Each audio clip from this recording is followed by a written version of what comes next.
Going to mute everyone on Zoom. If you have a question, you can unmute yourself so we don't get background noise. And we get started with lesson 2. Let's share the screen here. Whoop.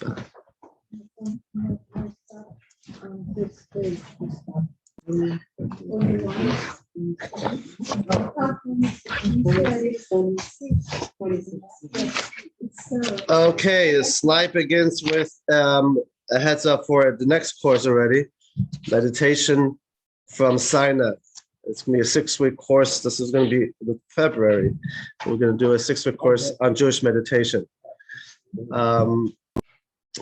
Also, there will be a course in January on the Jewish belief of afterlife and how do we deal with. We did this course a few years ago, but there's a big request for it to do it again. It's in the Shalom Times. Did you get the Shalom Times in the mail yet? Yes. Huh? If you didn't get it, you should get it any day. Or take a few copies, send to your friends. Next course in January we'll call Soul Quest: Journey Through Life, Death, and Beyond. Beginning of January. Stay tuned. A lot more offerings of classes. So, but we are still starting outsmarting antisemitism. So we learned last week. Was it last week? We got the introduction going. We looked at strategic responses, how to strengthen ourselves. Number 1, to be strong as Jews, to strengthen our faith, to know that you're not alone. So we looked at those teachings, and we went mainly into the idea of trusting Hashem, that we are the eternal people, and that as long as we have Hashem with us, nothing can push us down.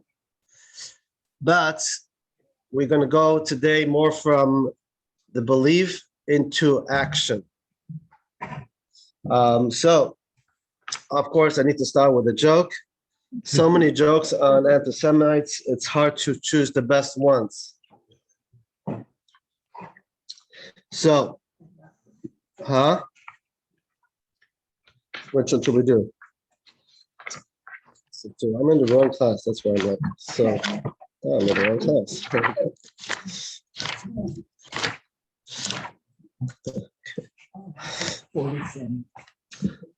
There were 2 anti-Semites opening up a new store in New York City, and they're setting up this store. It's still empty of merchandise, but they're just getting it ready. And the 2 anti-Semites says, soon there will be an old Jew coming by with his nose at the glass wall, asking us what type of business we're opening up. Just see. And sure enough, within a few minutes, this Jew walks in and says, "What are you selling?" And the anti-Semite said, "We're selling idiots." Without a beat, he says, "Not bad, only 2 left."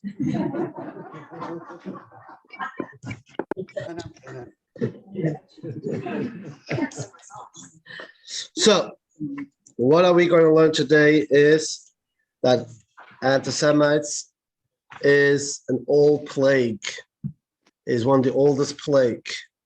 Before we start, I'm going to ask you a question.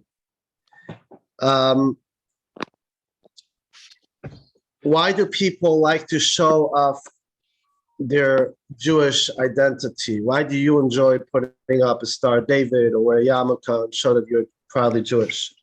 Anybody? Huh? It's who you are? Yep. We're proud to be Jews. Proud to be Jews? Anybody else? Huh? Opportunity to express our identity. Okay. Anything more? Why not? Why, yes. I like that.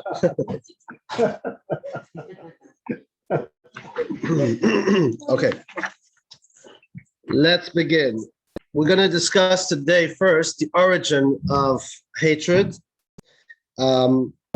What are the roots? I'm going to ask you, what are the roots of anti-Semitism?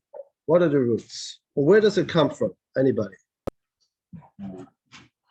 I think because different language, different culture. Competition, jealousy. But I'm asking not the reason. I'm asking where did it start?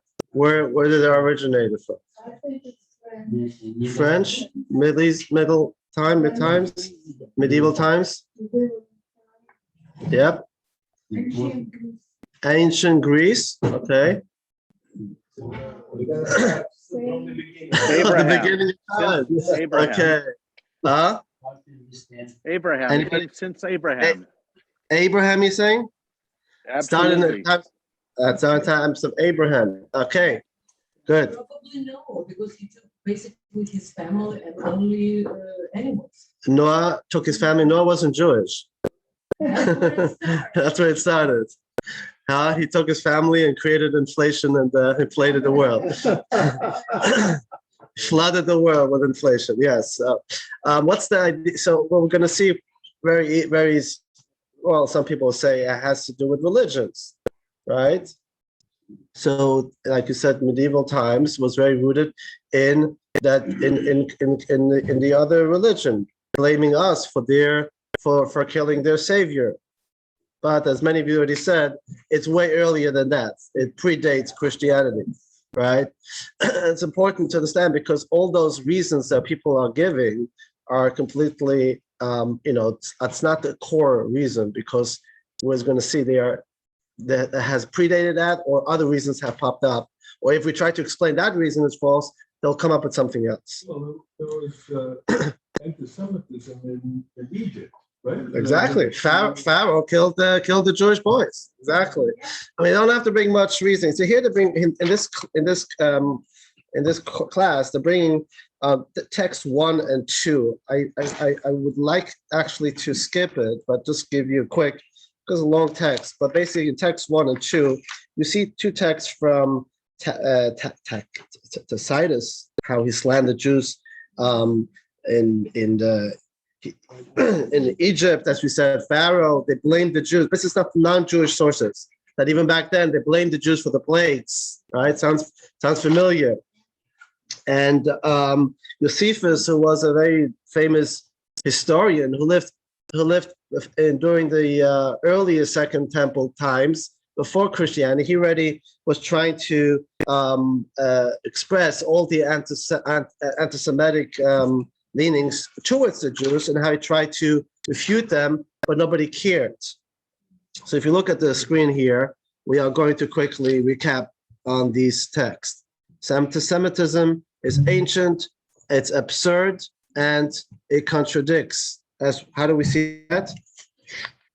What are the tropes, some of the famous tropes of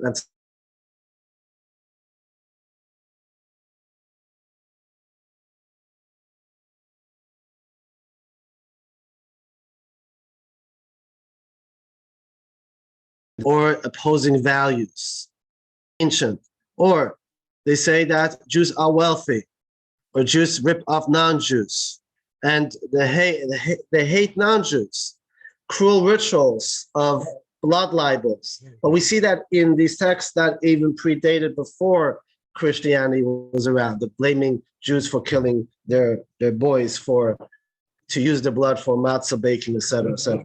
Okay. But we don't have to delve into all these different theories. We know they are completely absurd. And with that, I want to go to more of a modern day. Absurdity has not changed. As we're going to see in text 3, look in text 3 on page 53, how they blamed the Jews for 9/11. You heard that one before, right? Yeah. Yes. So we see that here in text 3. Conspiracy theories are rarely logical. It's not surprising then that even as Al-Qaeda took credit for the September 11 attacks, the group did nothing to stop a rumor claiming that the Jews were really responsible.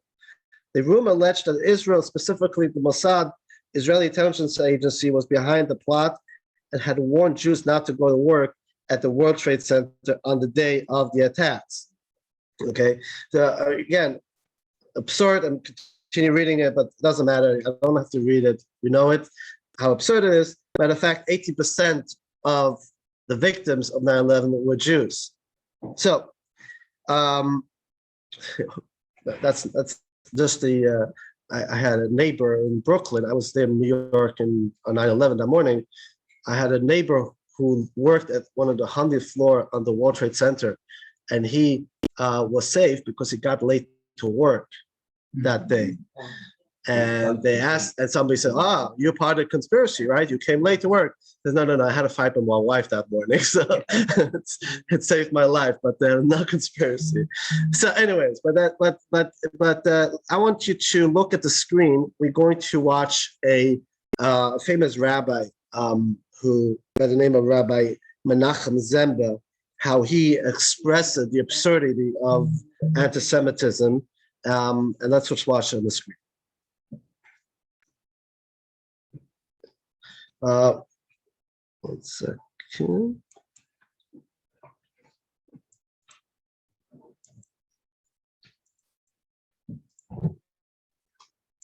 In 1883, There's no sound. Okay, can you answer?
on the east bank of the Vistula River in the Warsaw suburb of Praga, a Jewish boy was born in 1883 and named Menachem, he who brings comfort.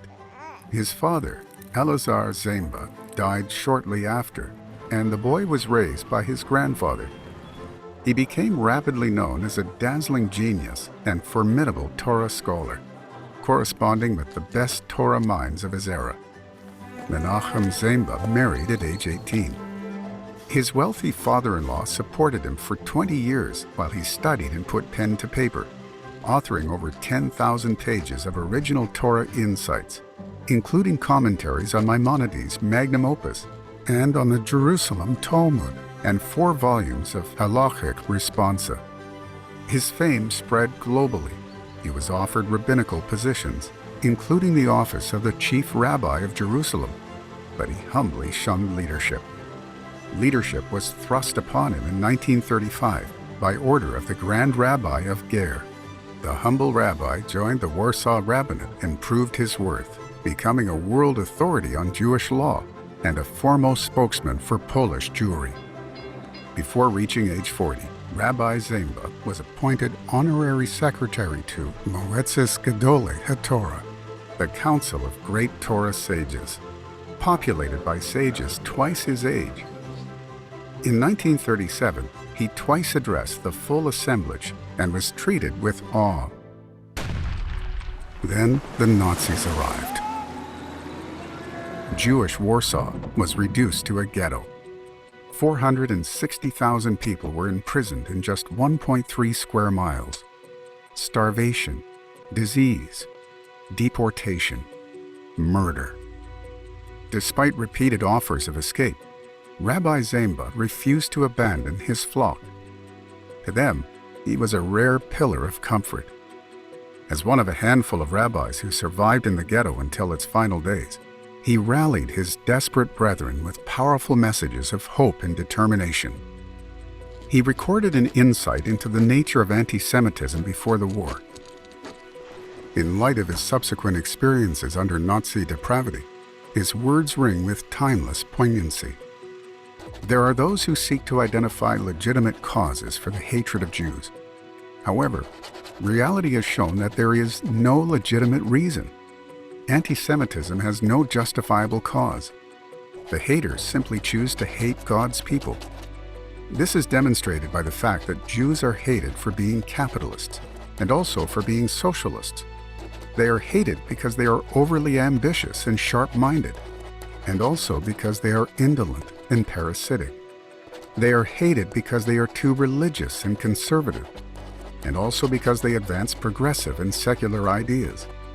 The reasons for this hatred are consistently contradictory and have not an ounce of logic behind them. Shortly before Passover, 1943, the Warsaw Ghetto Uprising erupted. Amid furious fighting and flames, Rabbi Zemba calmly conducted a Passover Seder as if nothing was amiss. But on the fifth day of Passover, April 24, 1943, Rabbi Zemba was gunned down by Nazi bullets. The community he shepherded with love and sacrifice came together at terrible risk to bury their beloved rabbi in a temporary grave. His family was deported to Treblinka. None survived. His lifetime of copious writings rose to heaven in the Warsaw fires. Hardly any of it survived. In 1958, his body was exhumed. Tens of thousands of people amassed, including an array of leading Jewish sages, to lay the heroic rabbi to eternal rest in dignity. Reality has proven that this righteous man was right. There is no legitimate reason for the hatred leveled in each generation against the innocent men, women, and children of the Jewish people.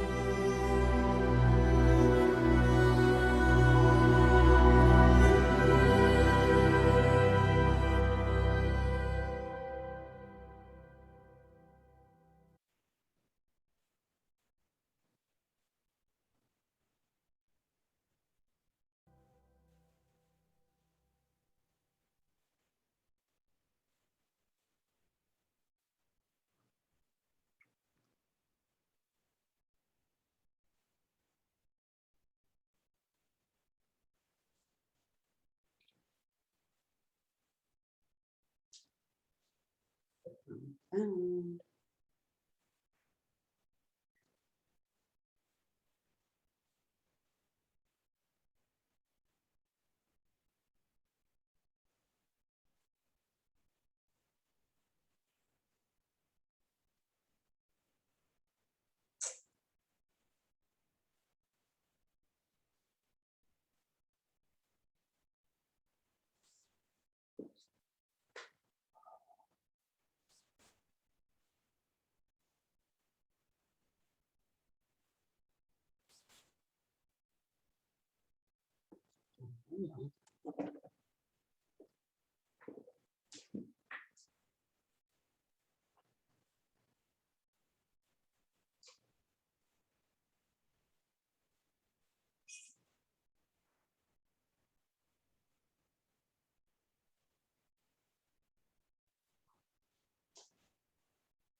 your mound. The owner of the mound says, take it for free. You'll do me a favor. All right, so we have here, I was muted on Zoom. I'm sorry, guys, on Zoom. Do you hear me now? Okay. What was this analogy? Two people having a field next to each other, right? One has a mound of extra dirt, one has a ditch. And the person who has the mound says, oh, what am I gonna do with the extra stuff? I wish I could get rid of it. And the other one needs to fill his ditch. Right? So they meet each other, says, hey, do you want to buy my thing? He says, no, I'll take it for free because I need it. The guy says, take it. I don't need it. What is this analogy for regarding Achashverosh and Haman? So, anybody? Who's the ditch and who's the mount in the analogy? We see here, we see here two types of anti-Semites. Achashverosh looks at the Jews as extra. Extra. They're like a piece of mound. I don't need it. Right? I don't need it. They just get rid of them. And Haman looks at the Jews as a ditch, meaning that they create a void inside of me. Very interesting. Let's take this. Let's break this apart a little bit better. When you say the first type of anti-Semite who's Achashverosh, he's not very smart. Actually, the Talmud refers to Achashverosh as a fool. Right? He sees that the Jews are just not needed here. They're not needed. Let them disappear. On the other hand, Haman, who's a little bit smarter, looks at the Jew and he feels insecure. He feels that they are creating a ditch inside of himself. How so? Because like some of you mentioned earlier, the Jew represents the idea of values, the idea of goodness. And when Haman is a very successful person. He's a minister. He has all the wealth. So when he sees Mordechai, who preaches and teaches values, ethics, morals, he gets what we say in Yiddish, zerudert. He gets samished, right? He is reminding me that I am really empty. I'm just into my materialism. I'm all empty. I have no purpose and no meaning. I need to get rid of it. It's a different way of getting rid. Achashverosh just looks at Jew as extra, right? That is, that's like the expression, you are different, we don't need you. But Haman looks at the Jew much deeper. Look over here, text 10. Look what Haman says in the book of Esther, page 63. Haman told them about his magnificent wealth and his many sons, and how the king has promoted him and advanced him above the other officials and royal courtiers. What is more, said Haman, Queen Esther personally prepared a feast, and besides the king, she did not invite anyone but me. And tomorrow too, I am invited by her, along with the king. But look at this. But all this means nothing to me each time I see Mordechai the Jew sitting at the palace gates. All right. So Mordechai's refusal to bow down to Haman, right, who's sitting there at the palace gate, makes Haman crazy. Makes him crazy. He feels worthless because he looks at Mordechai and he lives a life of purpose. And Haman looks at Mordechai and Mordechai reflects to him that he lives a life of emptiness. So in other words, Mordechai exposes the ditch in Haman. And what does Haman do? He has a choice. He can either fill the ditch with meaning, fill the void and choose to be good, or the other way around is to get rid of Mordechai, get rid of the Jew, because the Jew reminds him of his void. It's like the bully, right? Very interesting, right? The bully in the class, right? Why does he bully? Not because the kid is bad, not because the kid is doing something to the bully. It is the bully insecurity that is being reminded by the other child that the bully acts out. And this is so critical to understanding, and that's why we look at this little Talmud. Because why would the Talmud bring such an analogy of a mound, empty ditch? Who cares? Haman, Achashverosh, we have a good story. Why do you have to bring an analogy? Because the Talmud goes to the core, what is obsessing the anti-Semites? Number one, you have the Achashverosh of the world. Now what? They just look at the Jews as extra, not needed. They're just different than us. Who needs them? Let's get rid of them. And that expresses in other minorities, right? People have feelings about other minorities. They're different than us. We hate them. Why? They're just different than us. That's not very sophisticated, right? We got to respond to that. And actually, it's easier to respond to the Achashverosh of the world. It's easier to those who hate us because they feel we're just different. Because all you got to show them, not only we're different, you need us, right? Famously, you don't like Israel? Okay, so stop using medicine, stop using your smartphone, stop using, right? Who invented all this, right? And then you say, oh, they're fool. Let's see how foolish they are. And, like they say, what's the difference between an anti-Semite and a Jew? What's the difference of an anti-Semite that hates Jews and a Jew that hates Jews? An anti-Semite says, I hate all the Jews. So you're going to say, how about your cardiologist, Dr. Cohen? Oh, him, he's the exception. I like him. He's good, right? How about your lawyer, Mr. Goldman? Oh, him I like, right? I hate all the other Jews. A Jew says, oh, I love Israel. I love the Jews. How about your neighbor, Mr. Levin? Oh, no, he's a Ganav. He's a Ganav. I don't like this guy. I don't like this Jew. I don't like this Jew. See what's going on? There's two types of hatred over here. But we are talking about the Achashverosh first, the complex that they're just different. We don't like them. Okay, we can deal with that. That's not so deep. But the second one, the Haman, goes much deeper. Haman actually, in the Zohar, was considered one of the smartest people at the time. In mystical teaching, Haman goes very, very deep in fighting God on a mystical level. But that's not for today. But Haman was smart. And he saw Mordechai and it reminded him of his own ditch. And he chose to get rid of the reminders of the world because he couldn't stand. And that how we're going to look at this today, going back to the bully analogy, which is very important. You see, we can look at anti-Semitism. Many times people see if they all hate us, that means that something is wrong with us. The victim attitude, right? If they all hate us, oh, that means we are doing something wrong. Why does the world hate us? Let's be maybe a little bit more like them. Let's change. Let's not be so Jewish. Let's not show our Jewishness. Okay, that is the victim attitude. And this is, if you look at anti-Semitism from that perspective, you're making a big mistake. You got to look at anti-Semitism has nothing to do with you. It has to do with the hater. It's to do with the hater. It's the bully's problems, the hater's problems, the insecurity of the hater.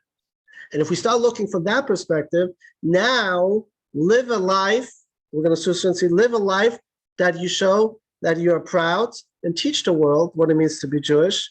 Because what you can teach to anti-Semites, that they have a choice. You feel empty, we'll be happy to fill your void. We're happy to teach you. And if they're listening, we're going to see some cases, they will come along. We're not going to fix it. It's still going to, it's a problem till the end of times, but all of a sudden there's a different conversation. Yes, Neil, you have a question. Yeah. Looking at Achashverosh, it's not always a question that he didn't care for the Jews. He just didn't care. Right. And that's exactly what happened in the world in the 1930s. People they turned a blind eye to what was happening in Germany. And so it's not necessarily, it doesn't even take hatred or anti-Semitism per se, but it takes just not paying any attention to it. Apathy. The apathy. Yes. And you're right. And that's why, in a sense, that type of apathy is easier to fight, because it's not necessarily underlining hatred. It's coming because they couldn't care less. And if they couldn't care less, you can teach them to care. And that's why I said also, it also spills over to other minorities, right? The hatred to other minorities, it's the same idea. Very complicated. Everything's complicated. Because Nothing's when I was in school, Yes. my school was in a German neighborhood Yeah. where they had German born, and a lot of the students were German. And in my class was a big German guy that wanted to kill me Yeah. because he knew I was Jewish. And for some strange reason that I'll never, to this day, I can't figure out, an Irish kid came to my rescue and beat up the German kid. Yes. What I was sort of thinking, I'm not sure, that, before the liquidation of Jews in Germany, Hitler offered all countries take those Jews, we don't want them in the Germany, take them. Mhm. Not one country wants to take Jews. You know, And is it a blind eye or something? Because it feels like it's a global, it's just so global. And maybe, I'm not sure why, nobody probably knows why, but included United States, they turned the ships out, and everything. Yeah, and Stalin and Hitler, they were like the same. Well, he liquidated so much Jews, and Stalin did too, talk about Hitler, about Shalom. And Stalin. There's a quote that what you exactly you're saying. It's a quote from Hitler that the Jews invented consciousness. That's put out in the footnote. They didn't put it inside because it's debated if he actually said it. For sure, we know he meant it. It's like this: conscious is a Jewish invention. It is a blemish, like circumcision. Right? That's exactly the point. Right? That he hated to choose because of the fact that they were the conscious of the world, which he couldn't stand. So this was much more of a Haman hatred, more than an Achashverosh hatred. But what I find again, going back to the point that Haman had a option to solve the problem. What was his problem? What option did he have to solve his own problem? If he looks at the Jew and he sees a void, what can he do? Huh? He could become Jewish. You don't have to become Jewish. That's the whole point. Jews don't teach non-Jews to become Jews, right? You can actually fill the void by filling your life with purpose and meaning. Even without believing God, you don't even have to go so far, right?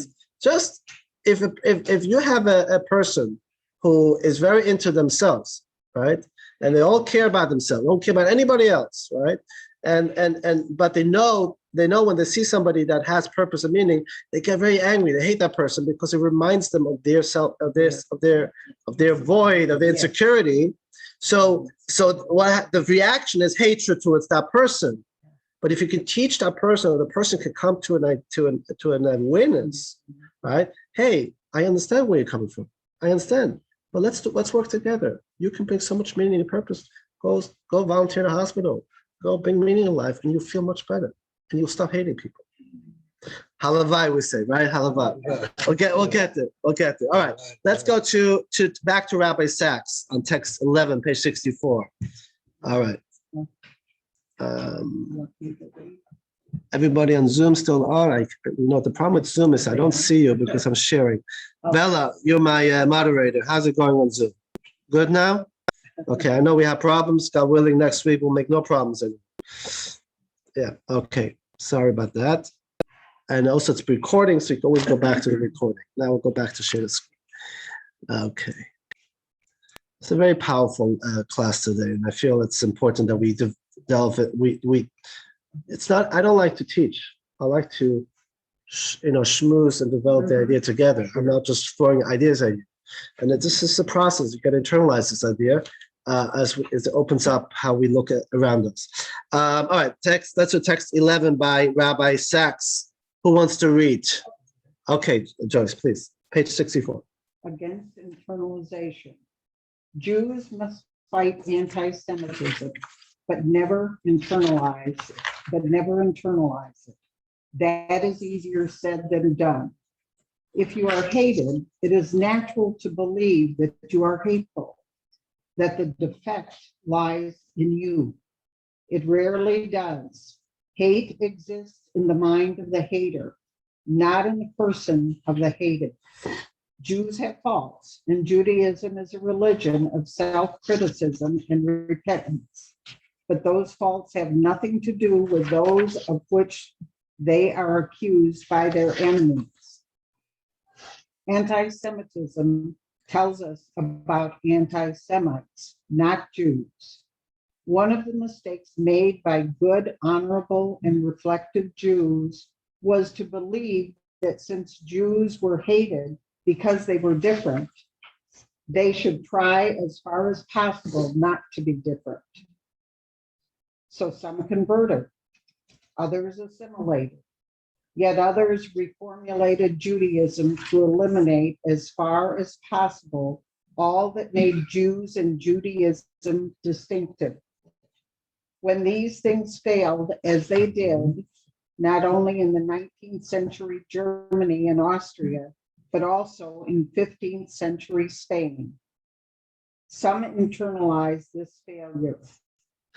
Thus was born the tortured psychology known as Jewish self-hatred. Very powerful words. Very important. I think one of the most important words that he wrote, right? Again, the explanation for antisemitism must be turned outward. Not the internalization is turns to saying something is wrong with us. It's a lazy approach, right? If we just can just be better, if we just can be just that, they'll stop hating us, right? This led to complete assimilation, renouncing tradition. I'll take off my yarmulke, I hide who I am, I'll change my last name, I renounce my belief. It doesn't work. You know why it doesn't work? We know it doesn't work. The history told us it didn't work, right? But we must stop internalizing anti-Semitism to blaming us. We need to stop blaming the anti-Semite. And with that is why people who hide their identity are making it a lot worse. There's a famous story of he's a rabbi and professor Abram Tversky, who just passed away last year. He's a Hasidic rabbi, a psychologist, very famous professor, wrote many books. He has a story, it's one of my favorite stories. It's on text 12. I'll just tell you because I know the story in my sleep. That he's dressed up in Hasidic garb, hat, beard, the whole spiel. He's driving he's riding on a train, and next to him is an elderly Jew, a secular Jew, and the secular Jew tells him, "It's a shanda that you're walking around like in the shtetl. We live in America, you know. What's wrong with you, Orthodox Jews? Dress like all of us." And the rabbi turns and says, "I'm so sorry. I'm not Jewish. I'm Amish. I'm Amish." Yeah. And the guy says, "Oh, I'm so sorry. If you're Amish, so nice. Keep your traditions. You know, it's we respect that so much." He says, "Aha. If I'm Amish, it's good. But if I'm Haimish, if I'm Jewish, that's the problem, right?" So again, if we, and that's also with all minorities. Again, if we show who we are, do we belong in America? Yes or no? Yes. What does belong in America mean? That I can live my life freely, right?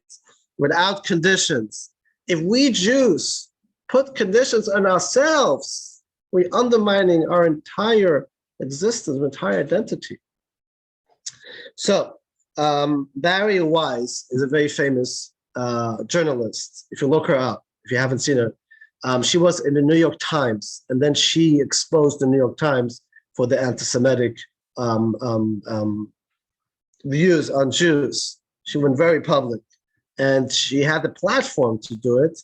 If you look, I think it was after Pittsburgh, especially after Pittsburgh, and I also want to point out Neil, who who knew people that were at the synagogue. He lived in Pittsburgh, and she wrote over here on text 13. In the first 3 decades of my life, I never wore a Magen David necklace, the Star David. It always seemed redundant to me, but since the Pittsburgh attack, I've worn the Jewish Star pendant regularly, especially in public venues and in situations where I'm conscious of being one of the only Jews in the room. The show of pride has become important to me. I want people to know that I am unafraid. And this is the example set by Mitchell Letchinger during his middle school graduation this spring in Vernon Hills, Illinois. Letchinger doesn't usually wear a kippah, but the power shooting changed things for the 14-year-old. It was important to make a statement that we're still here, and that no matter what happens, we still be here. We will still be here.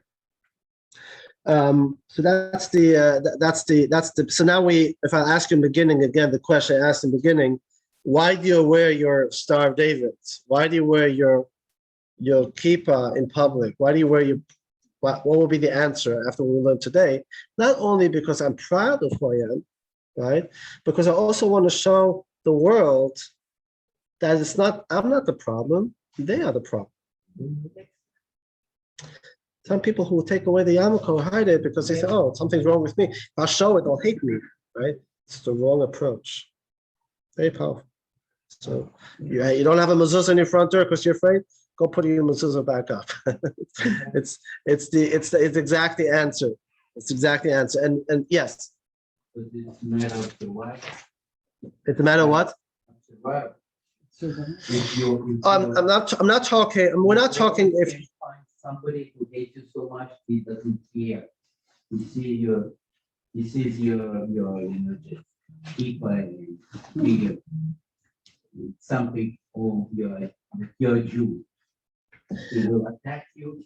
He can kill you. He can it was when he is already at the. Okay. We're not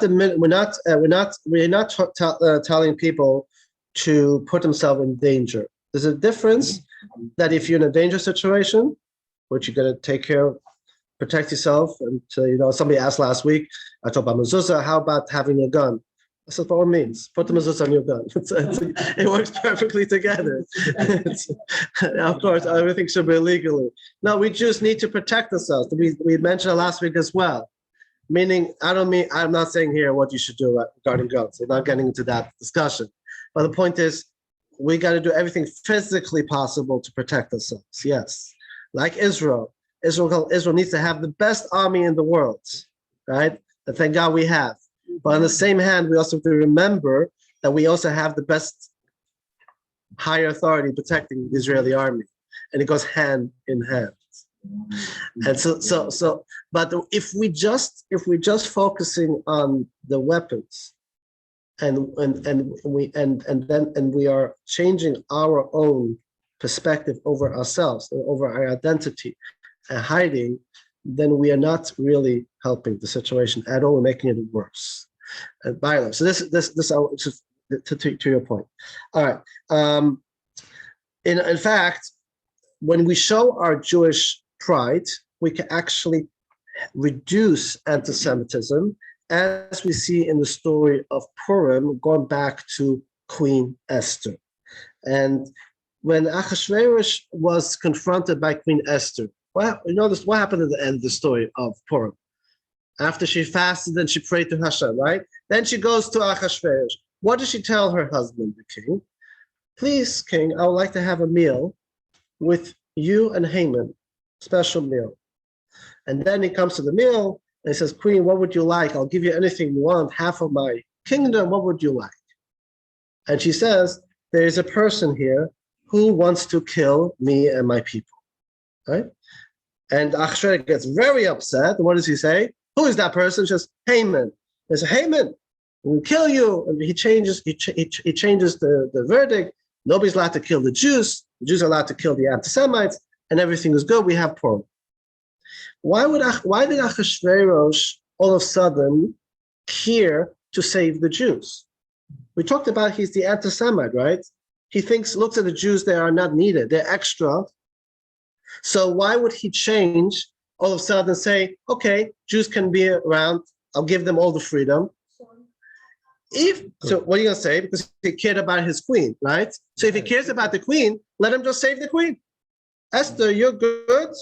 We'll make an exception. You're Jewish, but you're my queen. You'll be saved. I'm an anti-Semite. We'll continue killing the Jews. Get rid of the mounds. The wife told him he had to do. Look what the Rebbe really addresses this question. It's so powerful, and I want to read it inside, and then we're going to discuss the answer. But let's read it inside. Who wants to read? Marita, you want to read?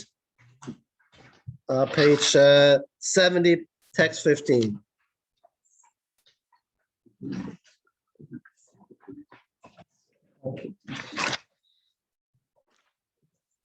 Is it Marita? Marita, can you read for us? You don't have to if you like to, please. All that Esther had to do was to prove that the conclusion presented by Haman following his arguments against the Jews, namely, that is, if not in the king's interest to let them remain, was false. She told the king, it is true that this nation is, as Haman stated, a people scattered and separated among the nations. Esther. It is also true that there was differ from all peoples. I nevertheless, despite this, she told King Ahasuerus, you can see for yourself that Haman's conclusion that it is not in the king's interest to let them remain is not true. To the contrary, you can see that the uniqueness of the Jewish people is actually a positive quality. This response is succinctly captured in the words Esther spoke to Ahasuerus. May my life be given me in my petition and my people in my request. To Haman's claim that letting the Jews live was against the king's interest, Esther responded, you should realize that this is the nation from which I, Esther, emerged. It is my nation, the people that produced me, that raised me, educated me, and I conduct myself in its ways. You know well that you selected me from all the finest ladies who were themselves selected from the 127 countries of your empire. If so, you have in front of you evidence that the entire complaint is without basis. Ahasuerus agreed. He was familiar with Esther's superior qualities and exemplary behavior. When he learned from her that her conduct was reflective of the conduct of the Jewish people, my people, he was left with one question. Who in their right mind would seek to destroy a people that produced individuals as good as Esther? It could only be an evil, dangerous people. Okay. So, well, very powerful. And if we pay attention to the words of Esther, our Queen Esther, who was so smart, she knew exactly how to win over her husband, not just by saying, this is what you have to do, right? Because that didn't really work with Ahasuerus. He couldn't care less. He killed his first wife, Vashti, right? Because she didn't show up to the party. But she really went into responding to his hatred.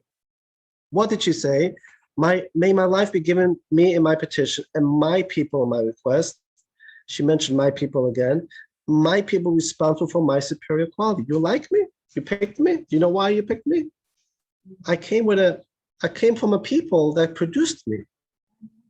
And he started to educate him the beauty of being a Jew. And then he said, wow, I benefit from that. I appreciate that. I like that. Now we need you. And now we need you, right? Similar, if you show, this is the point, if you show your Jewish identity, more than Jewish identity, you were working in business, right? And you show an example what it means to be a Jew, to be honest, to go above the letter of the law. then people start looking, look, this is what a Jew is. And this is honorable. And I also want to be like them. And I not only do I not hate them, I love these people, I support these people. This is the beauty of Esther. And we see this also in the modern story of a Palestinian terrorist. In the next example, by the name of Mohammed Dajani, born 1946 in Jerusalem. He was a commander of the Fatah, and he changed, became a professor in the Palestinian territories. And one day he takes a student, decides to go to Poland to visit Auschwitz. You know what happens? They fired him for taking students to Auschwitz. But he changed and became a supporter of Israel. What changed? What made him change his hatred? Not the trip to Auschwitz, because that was already resolved. Look at text 16. What makes a difference? He writes, I started going with my father to Hadassah and Kerem Hospital for his chemotherapy. And to my shock, I started to observe that the doctors and the nurses treated him as a patient. The doctors were very friendly, and the nurses were also. He would bring them fruit, flowers, and chocolate. And I noticed in the hospital that Palestinians are also receiving treatment. That actually awakened me to a great extent to the humanity in the other. And it also awakened my humanity. This was the starting point. Okay? So this is where Israel does really well. Unfortunately, you have the Hamans there and you have the Achashverosh there. For the Achashverosh, that works. For the Hamans, that doesn't work necessarily. However, as we said, they have a choice to make. In a sense, that's the last point here in this class, that of the ditch complex, that you can make a tremendous impact. Spiritually and mystically, we know that evil is not really a true existence. And the mystics teach us that evil is not a true existence. Evil is actually the absence of goodness. Everything that's created in this world comes from God. And God is the ultimate good. Everything is good. So evil is really the absence of goodness. How do you eradicate evil? By exposing it, by exposing evil and showing the goodness, evil evaporates. That's a spiritual reality that we still have a hard time seeing this in our physical world because we live in exile. But the prophet told us ultimately evil is redeemable. And ultimately, this is what we call the messianic times. Right? Famously, look in the text of the prophets. Maimonides quotes in text 17. Everyone knows that the wolf will dwell with the lamb. The leopard will lie down with the young goats. These words are a metaphor and a parable. The interpretation of the prophecy, the Jews will dwell at peace together with the wicked Gentiles, who like a wolf and leopard have thought to devour them. So we will get there eventually. But we have the ability, and especially now, especially the Rebbe spoke about this starting in the 50s and the 60s, that we live in a free country, where till now, we just didn't have so much the ability to teach the world values. In the shtetl, you couldn't teach values, you were just slaughtered and killed there. But today, we are in society, and we have all the freedom, we have the ability to teach, and we need to utilize that, to teach the world, not that they have to be Jewish. That's not our mission. We don't believe in that. We believe that every human being was created in God's image. Every human being has the ability to be godlike, to be good, to do the right things. We as Jews have to be a light unto the nation. So if we are proud of who we are, teach our values, teach them how to be good and what's the right thing to do, we can redeem somebody who is evil, who chooses to be evil. Inherently they're not evil, and to bring them to be good. So this is kind of the last point here in the class.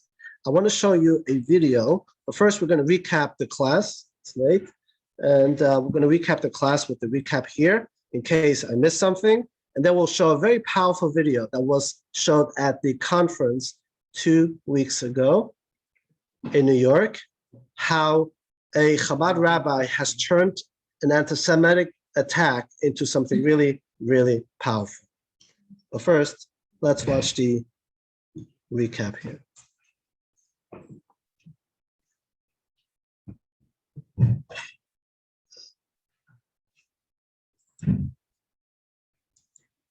Yep. Lesson 2. No apologies. 1. The absurd and contradictory claims of anti-Semites have persisted for millennia. Attempting to refute these conspiracy theories may keep some people away from anti-Semitism, but it has proven to be a futile endeavor against hardcore haters. 2. The term anti-Semitism sounds more like a theory and fails to convey that this phenomenon is actually evil wickedness. 3. Much has been said about the root cause of anti-Semitism. One approach sees it resulting from an inner void due to the lack of a true sense of purpose in life. The Jew represents a commitment to living for a higher purpose and dedication to the mission given to humanity by the world's creator. Anti-Semites wish to obliterate their inner emptiness that they are reminded of when encountering the Jew. 4. Hatred exists in the mind of the hater, not the hated. We must avoid internalizing anti-Semitism and imagining that changing elements of our Jewish heritage will solve anti-Semitism. 5. Jews and other minorities cannot be expected to be bifurcated people, severing themselves from their identities in the public sphere. For a minority to have rights in a given place means that it can have a public presence. Being open about our Jewish identity benefits Jews and other minorities. 6. For some potential haters, the best antidote against stumbling into anti-Semitic views is knowing Jews who are upright and of noble character, and noticing that this goodness is linked to their Jewish identity, upbringing, and way of life.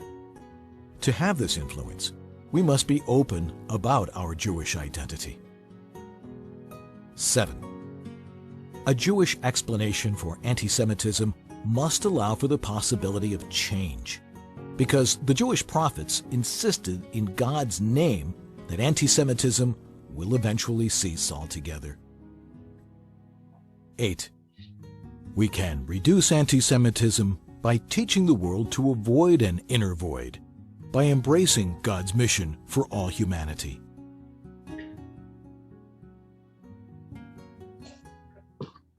I'm going to show this video of a rabbi who I grew up together in yeshiva in Israel. Just going to pull it up for a second, and then we'll take questions. Here's a cute little YouTube before I show this one. I show about how to show the world Jewish values. So there was a rabbit. You heard the rabbit who found a desk with a lot of money inside? Did you know the story? I'll show it to you.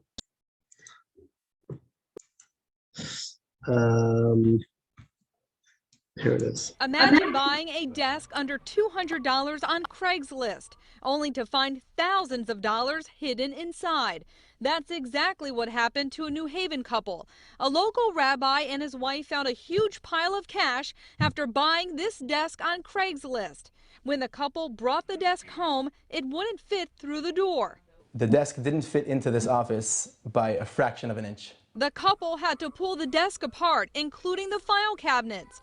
Behind the drawers, they discovered a plastic bag filled with cash. Behind the drawers, there's this plastic bag, like a shopping bag I'm talking about. And in that bag, I could already see through the bag, it looks like a $100 bill. After a closer look, we open it up and it's full of cash.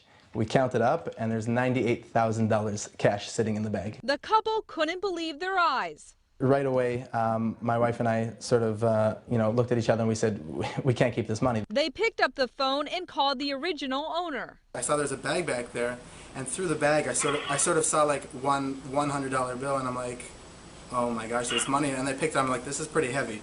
And then we brought it over to the table and just sort of counted it up, and we're like, oh my gosh. So, yeah. Oh my gosh, because oh my God. The original owner speechless. She stuffed her inheritance in the desk, forgetting where she put the money. The Good Samaritans returning the cash to the rightful owner. The rabbi tells me the most important thing in life is to be honest. In New Haven, Noelle Gardner, News 8. Huh?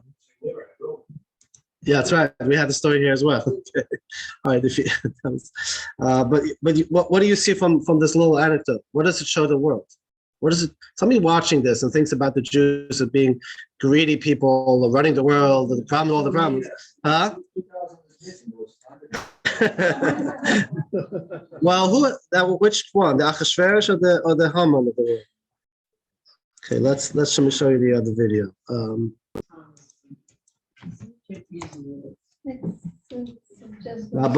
Now go home and check your desk if you have some cash. We can build a ship. I'm going to pull up this video here.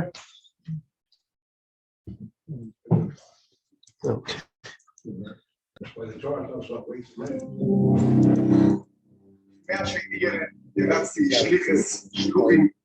1 second. There's a lot of background noise. I'll pull up YouTube. It's clearer.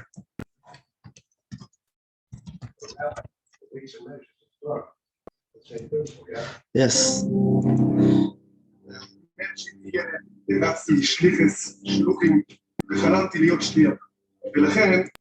הייתי בשידוכים עם אשתי, אמרתי לה שאני מייעד את עצמי להיות שליח, והיא אמרה לי משפט אחד: אני מוכנה ללכת איתך לכל מקום לשליחס, חוץ מרוסיה. והתחתנו והתחלנו לחפש מקום לשליחס. בין ההצעות שקיבלנו היה להיפגש עם הרב הראשי לרוסיה, הרב בר אלעזר. Told him there's actually a big city, the capital of Siberia, Novosibirsk, and what do you think about it? So his first reaction was, it's not for him, it's not for his wife, too far, too cold, too complicated, no community. ואז הוא הציע לנו רעיון, הוא אמר, תקשיבו, אני מציע... Let's give you context. As Chabad rabbis, we go to communities around the world, like Venice, Florida, right? He wanted to go, he was living in Israel, he wanted to go anywhere but Russia, okay? Anywhere but Russia. So, let's continue this. שתיסעו למקום, תהיו שמה, ואז תגידו את הלא. The Rebbe always told people, Leisanyan, to look into it. So look into it. Who knows, maybe actually it's going to excite you.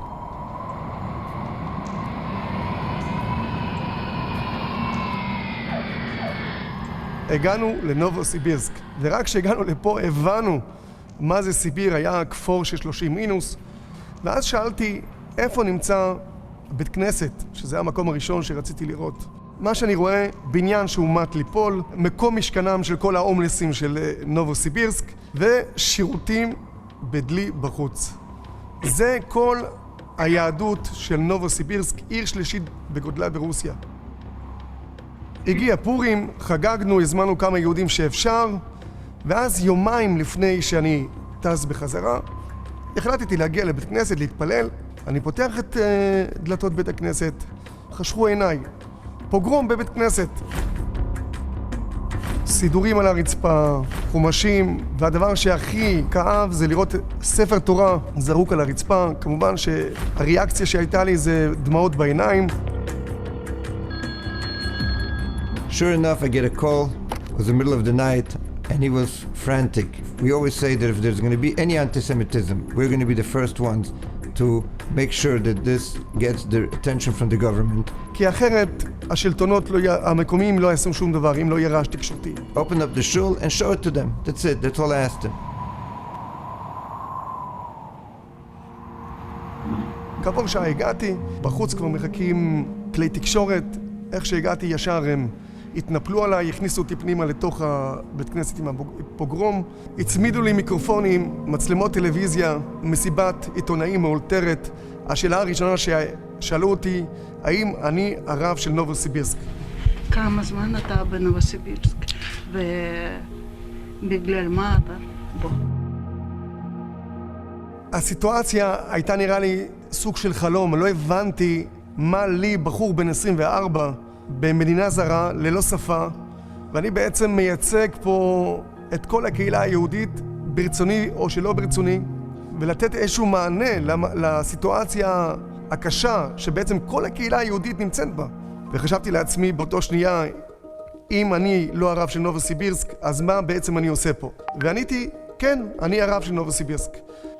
אני לא נמצא פה הרבה זמן, אני נמצא פה תקופה קצרה, על מנת להיות רב ליהודים פה בנובוסיביר, שלא היה כאן רב. והמטרה היא להיות רב בבית הכנסת, שיהודים יבואו ויתפללו וילמדו תורה כמו שצריך. ואז שאלו אותי מה התוכניות שלכם, אמרתי להם, אצל יהודים יש את האמרה הידועה, כאשר יענו אותו כן יפרוץ. לאנשים האחראים בעירייה ובכל מקום, שבאמת יעשו כל מה שביכולתם, שלא יקרה עוד פעם כזה דבר, כי דבר כזה שקורה בעיר זה דבר מאוד מאוד קשה ומאוד מאוד גרוע. ובאמת האפשרות היחידה שאפשר לעשות את זה, שבאמת סוף כל סוף יהיה מקום שאפשר לבנות בית כנסת גדול, ושם יהיה ביטחון כמו שצריך, ולא כמו שהיה כאן. He probably didn't even realize what he was saying. That was the story, that a new rabbi came to town just a week ago, and here's a pogrom. The day after Purim, Jewish holiday, pogrom, new rabbi. And of course the story went viral, was all over the news, and was getting coverage from every possible newspaper. התחילו להתקשר אליי מהארץ, כלי תקשורת, רדיו, עיתונאים, היה רעש תקשורתי אדיר. And of course we called people in the government and we said, listen, this is what's going on, something has to change. הגעתי לארץ, חברים, ידידים, משפחה, כולם מתקשרים אליי, מברכים אותי על השליחות, מקום שליחות החדשה. אני ואשתי לא יודעים איך לאכול את הדבר הזה, לא הודענו לאף אחד, כי מבחינתנו זה היה פשוט טיול בסיביר. ככה עברו שבועיים, 3, חודש, חודשיים, ואז ערב אחד אני מתיישב עם אשתי סביב השולחן, ואני אומר לה, ואנחנו מדברים ואומרים, תקשיבי, כל העולם כולו החליט ויודע שאנחנו השלוחים בנובוסיבירסק, חוץ מאיתנו. He realized that the words that he said, I'm the rabbi here in the synagogue, I'm the rabbi here in the city, wasn't just, by chance. This was what the rabbi was telling him, that this is your shlichus. It's difficult, but that's what we're here for. If it would be easy, many other people would be doing it. וככה החלטנו שאנחנו יוצאים לשליחות בנובוסיבירסק. When I look back at our own life and our own shlichus, yes, there were days that wasn't easy. We had pogroms in Moscow, building burned down, firebombed, and people getting attacked. There was a time there was no food and no education for the children, actually no nothing. Maybe connection with this holiday, they wanted to ruin our holiday. We're going to celebrate anyways. And you think today, these anti-Semites who burned down the shul, they gave us the opportunity to build something much bigger. מעולם, בחיים לא הייתי מגיע לנובוסיבירסק, חד משמעי. בדרך כלל, פוגרומים הבריחו את יהודים והשפילו יהודים. ובמקרה שלנו, הפוגרום הביא את היהדות והביא גאווה לעם היהודי. He moved there because of these difficulties. Maybe sometimes these challenges is what wakes us up and says, you know what, if there are people that are fighting us, people that don't want us here, that shows how important it is for us to be here. Whether it's an anti-Semite or a different difficult situation, it's actually a wake-up call to tell us how important is our work, how vital it is for us to be there, to stay there.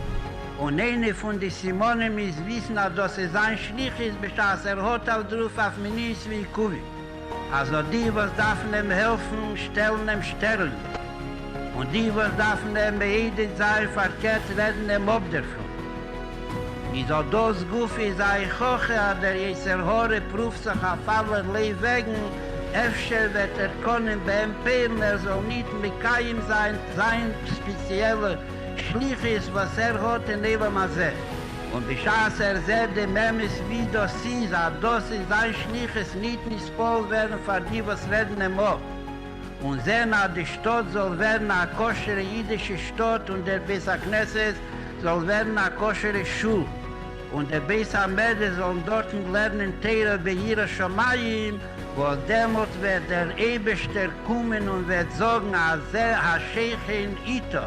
Afal Piva das in der Zeit von Golus und zusammen mit den Ebersten gehen der Chechet alle Brochis und Atzlochis, aber wird gebencht bei Bonne, Chayu und Sehne und die alle Sachen seien in der Nähe von Revicho und wir können meistens sein in Limo da Teira Vekie mit Veseho mit Teich Archovo, Besimcho, Betuv Levog. Bachar.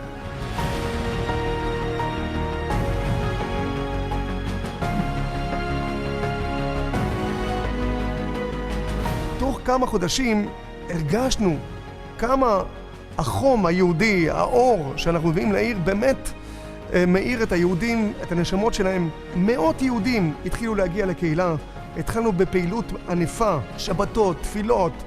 אותם אלו פורים שעשו את הפוגרום, אם הם היו יודעים מה התוצאה של הפוגרום שהם עשו אז, הם בטוח היו חושבים פעמיים. You'll pay today $1 million to any of the shluchim that are in Siberia. And today we have, Baruch Hashem, many cities where there are shluchim. You'll pay them the world, they're not going to leave their community. They love it, the people love them. No question that if without the shliach, this would have never happened. So could you imagine a rabbi all of a sudden saying, you know, it's difficult, but my children are here, what I'm going to leave? These are my brothers, these are my best friends. And that's what the shluchim really feel. They come to the community, they become part of the community.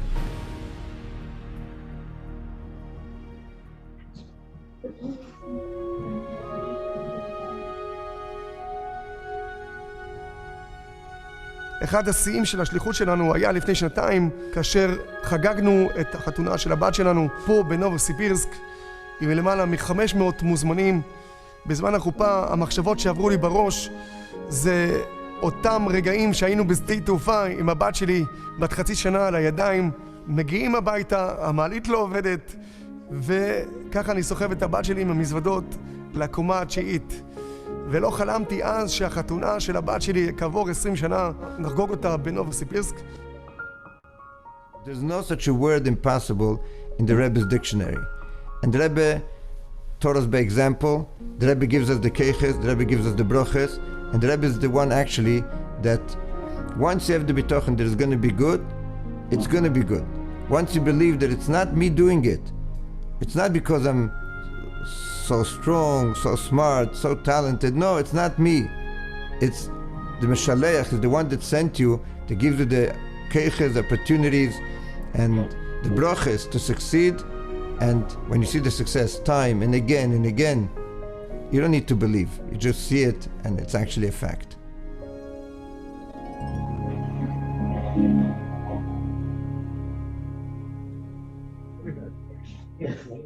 If they can do it in Siberia, Yeah.